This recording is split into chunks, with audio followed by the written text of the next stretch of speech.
All right, so all of us have heard of Sakhis, or stories of the Guru, and they play an integral part in our understanding or conception of Sikhi. But where do these stories come from, right? What are the source of these stories? Most of us have heard of Janam Sakhis, but the Janam Sakhi literature only deals with the stories of Guru Nanak. So what about the stories of Guru Angad up to Guru Gobind Singh? Perhaps there was a text in the past that was the gold standard for the community when they were looking at history. And this is why I'm speaking today about Suraj Prakash. So the Gurpratap Suraj Prakash Granth, or for short, the Suraj Prakash, which was written in 1843, was the most comprehensive, detailed, historical book written dealing with the lives of all the 10 gurus. This text was the gold standard for history since its inception and continues to this day to be learned and read, even in the diaspora. So this paper intends to shed light on the origin of the text by examining the author, his context, and the text reception within the community since its inception, but continued to this day. So Santokh Singh, the author, was born in northwestern Punjab in the year 1788 to Deva Singh and Ram Devi, and belonged to the Shipa, or the cloth-making caste. And it's a real testament to the egalitarian nature of the Sikh community at that time, that Santokh Singh, coming from a low caste, could so highly be educated, and also his text would receive widespread institutional backing. Much of Santokh Singh's early childhood, up until the age of 11, was spent learning from his father, who was also an accomplished scholar on Sikh scripture. And it was around that time, at the age of 11, when Deva Singh and his son traveled to Amritsar, where he entrusted Santokh Singh to Gyani Sant Singh to lead his son's teaching further. So Gyani Sant Singh was known to be a resident of the Gyaniya Bunga, or the Bunga, or the institution of learning of Gyanis.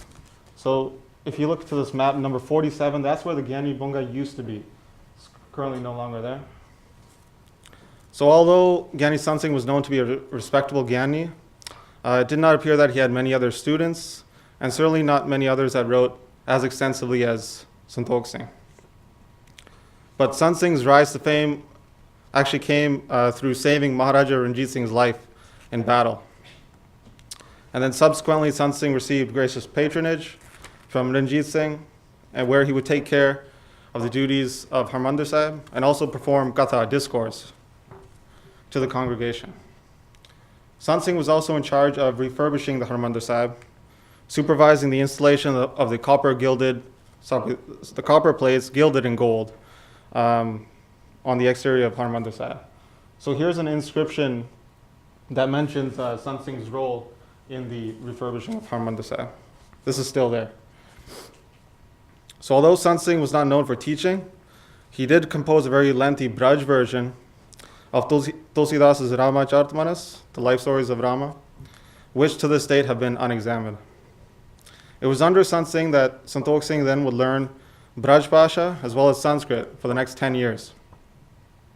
Following the completion of his studies, Santokh Singh spent some time traveling across Punjab and also spent time in Banaras before returning to Punjab in the city of Budi, where he began his first composition, the Nam Kosh, which is a Braj version of the famous Sanskrit Amar Kosh dictionary. It was soon after this composition, which was completed in 1823, that Santokh Singh began writing the Nanak Prakash, which is a Braj poetic hagiography of the life of Guru Nanak. Santokh Singh completed this major composition at the age of 36 in the city of Amritsar in the year of 1824.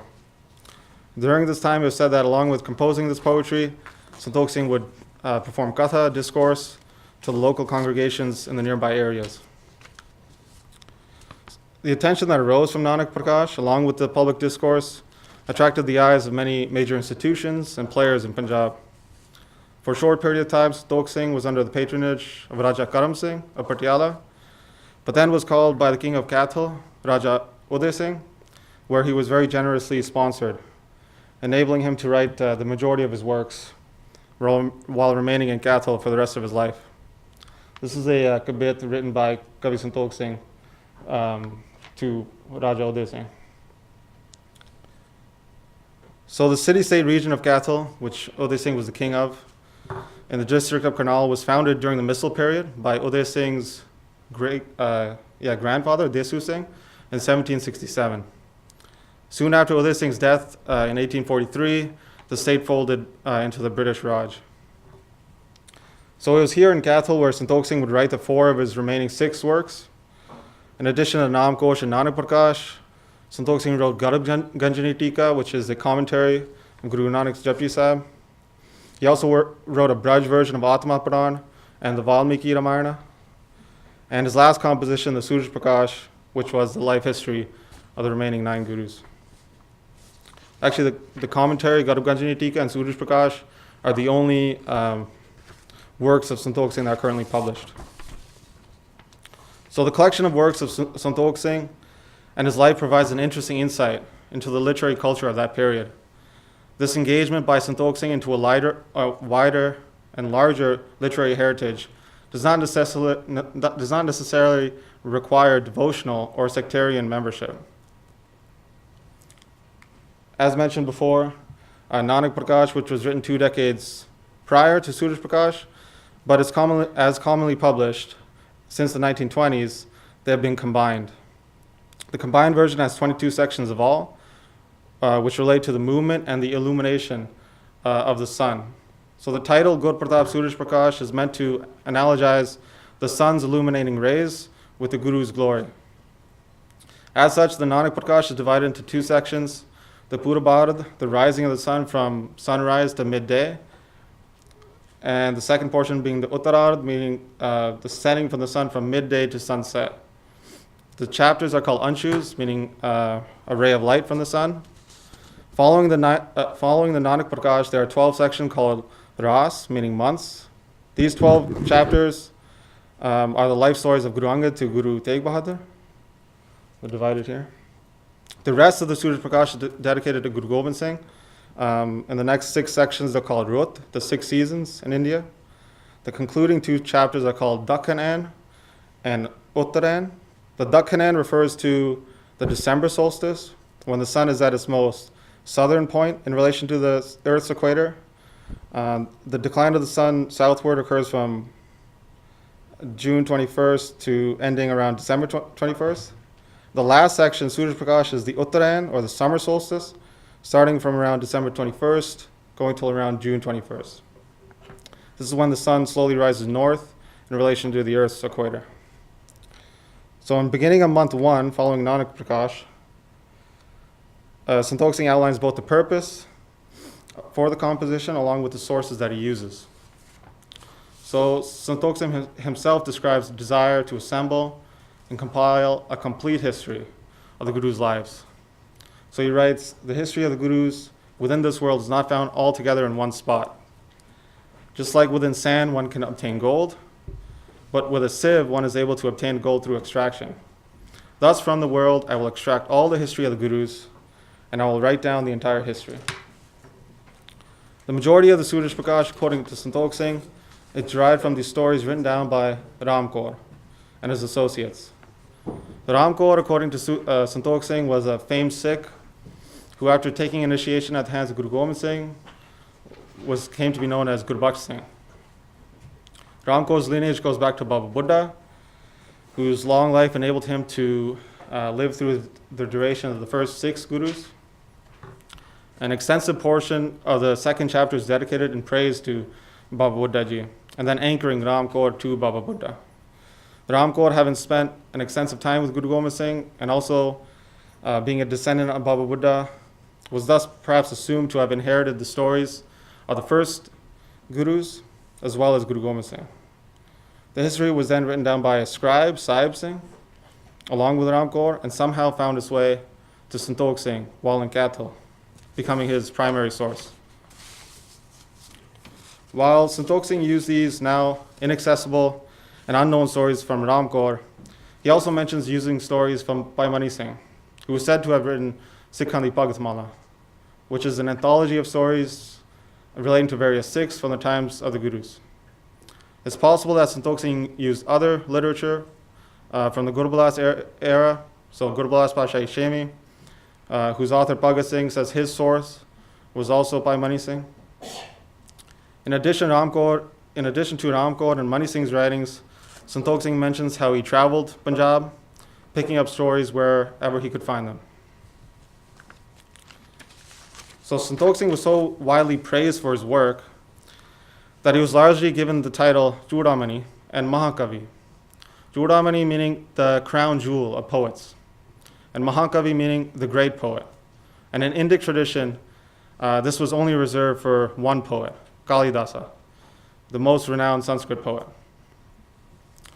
So here's an example of just one of the many literary devices used in Santokh Singh's poetics.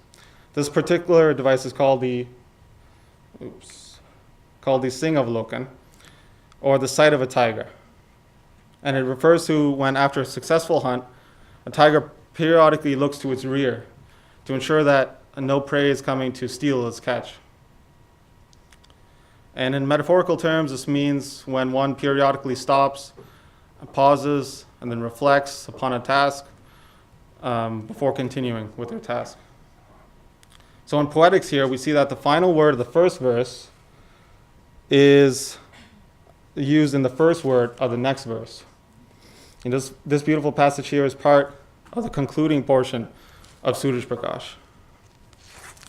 So, तार अपूर्व अपूर्व रूप पाए गुरु नानक जोत उदार हैं धार के दो नर पंथ परे तन से जग सागर ते पर पार हैं पारत है गुण टारत अवगुण ज्ञान सखारत बाग विचार हैं चारों वेद उचार हैं सारे बंद हों अब मोहे उदार हैं.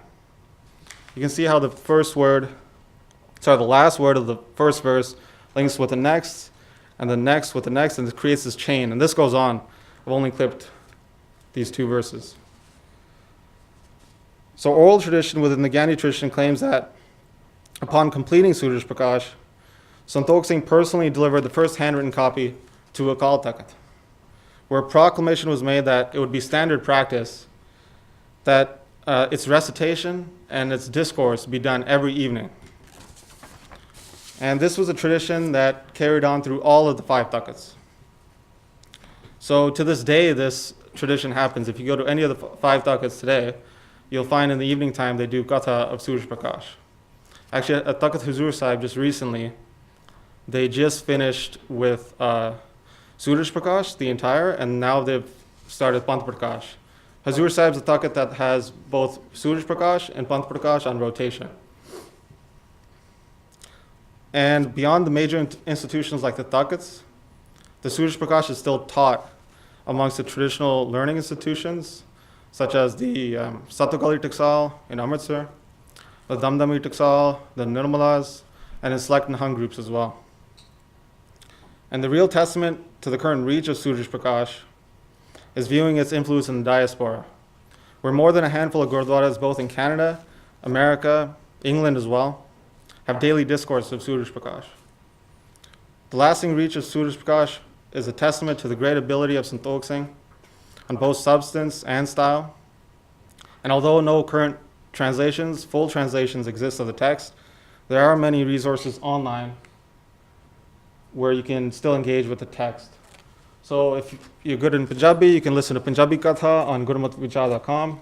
They have the original text there on ekateran.com. There's also some English translations of the Nanak Prakash, the beginning chapters related to Guru Nanak, on Sikh Scriptures to English.blogspot. I don't believe it's the entire Nanak Prakash, but it's a significant amount that you can begin getting a flavor of the text. And yeah, thank you.